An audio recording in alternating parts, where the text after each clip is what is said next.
We learned a valuable lesson from the horrific fog accident 25 years ago on I-75 that killed 12 people. For 3 days, we've been reliving this horrific accident through the eyes of those people involved. So what have we learned with the fog so common? How can we keep something like this from happening again? And that's where we begin tonight's story. This report from the National Transportation Safety Board never said what caused the cars and the trucks to run into each other. This report also offers no remedies to keep it from ever happening again. Is technology the answer? This 87-page report was the government's final word on the tragedy. Its conclusion was simple and direct.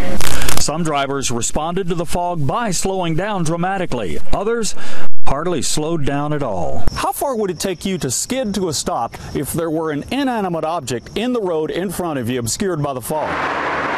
Experts say stopping quickly involves three things: perception time, reaction time, and braking distance. Perception is when your eyes see and recognize a hazard. Reaction is based on the decision you make to move your foot to the brake. And braking is the distance it takes to stop. According to these calculations, if you're going 30 miles an hour, it's going to take you 40 feet to skid.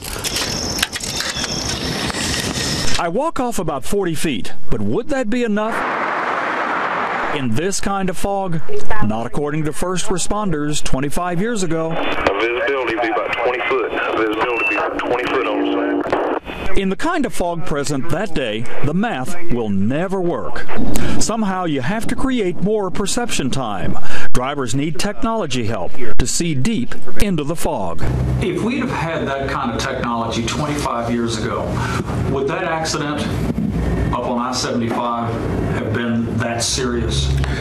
I don't believe so. I believe it would have provided adequate warning. Transportation expert Jim Hall says the aviation industry has had collision avoidance technology for years. In fact, he says a 2001 study recommended it for cars and trucks too. The automobile manufacturers want a level playing field, and they're not going to put a safety feature on that costs some money unless it's required throughout the industry. Hall believes government intervention is needed to make collision avoidance standard on cars. It's going to be a lot less expensive than the Bose speakers and entertainment system that is standard in so many vehicles today.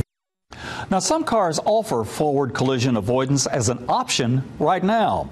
The prices range from $1,500 to more than $3,000. And in this report that just came out this summer, the NTSB is now urging automakers to make the system standard equipment on every new car.